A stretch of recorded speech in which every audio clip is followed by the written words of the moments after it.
Hey, what's up everyone? Welcome back. I'm Tati, and today I'm going to be talking about nails that curl up like cannolis.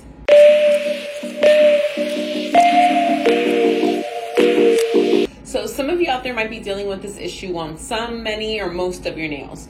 And the severity levels can range anywhere between minimal to severe, which would definitely require medical attention in most cases.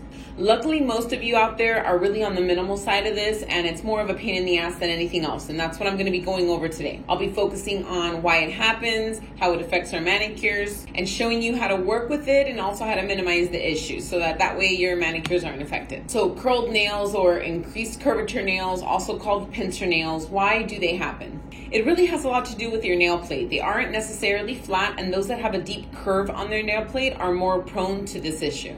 Those nail plates tend to be much more narrow and skinny, and they tend to be hereditary, although damage to the nail plate can definitely be a contributor as well. When a deep curved nail plate is the problem, then you're going to notice that your nails start curling from the moment it gets to the free edge and grows out. And the longer it gets, the worse the curvature gets.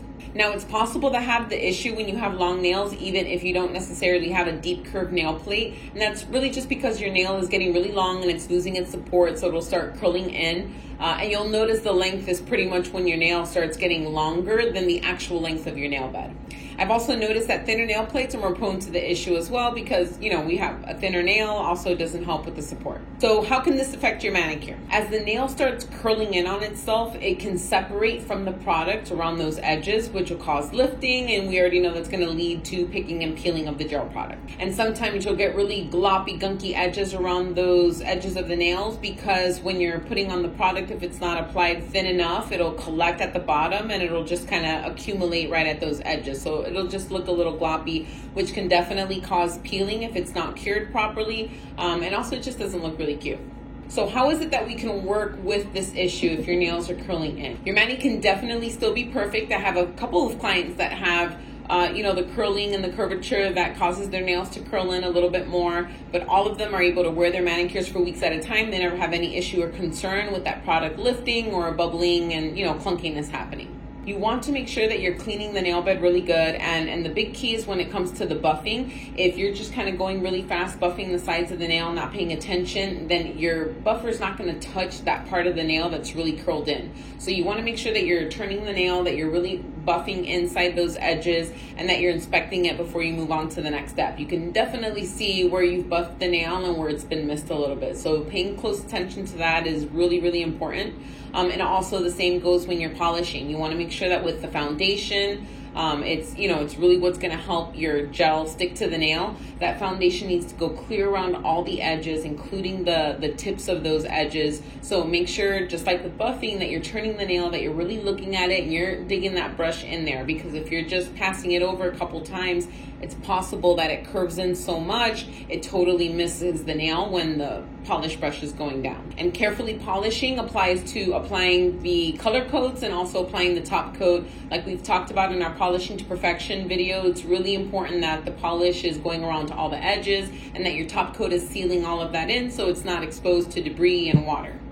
And regardless, you should always make sure that you're double checking your work before putting it in the cure lamp, since you have time to fix it or wipe anything that wasn't supposed to be there. So not just when nails are curling. You can avoid the lumpy edges by making sure that you're applying thin coats of the color, especially the top coat. It's better to apply thinner coats and have to apply extra than making it a little too thick, because the more curled they are, the quicker that polish is going to start running to the edges and it'll just get a little gloppy. Might not cure all the way. And at the very least, if it's lumpy, you or your clients might be playing with it and messing with it, and it'll just contribute to the lifting aspect, which we want to avoid because we want our manicures to last the 2 weeks or more. So finally, how can we minimize the issue of the nails curling in? Now, again, in really severe instances, it could require medical attention, so make sure that you seek that if you believe your issue is severe. But for those that just, are on the minimal aspect of it, a couple of things that I do with my clients that definitely help control the amount that it curls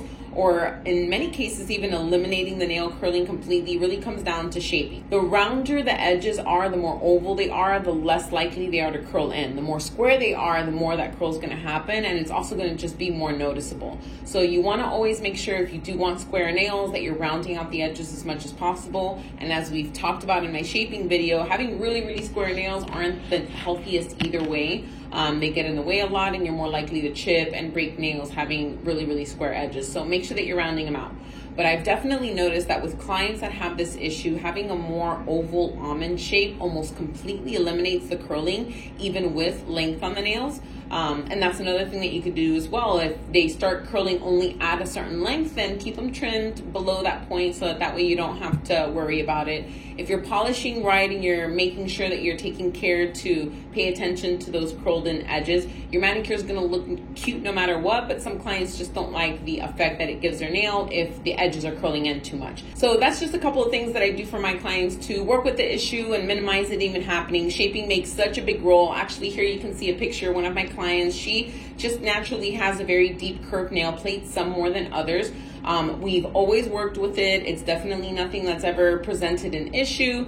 But as they do get longer, the nail tips get more narrow and it doesn't really look as nice as she would like. So we gave the oval look a shot. Not only does it look beautiful on her nails, but you can see that it's completely almost eliminated all the extreme curving on her nails. So if you're having any of those deep curve issues and you want to avoid it completely, then take into consideration length and shape, most importantly.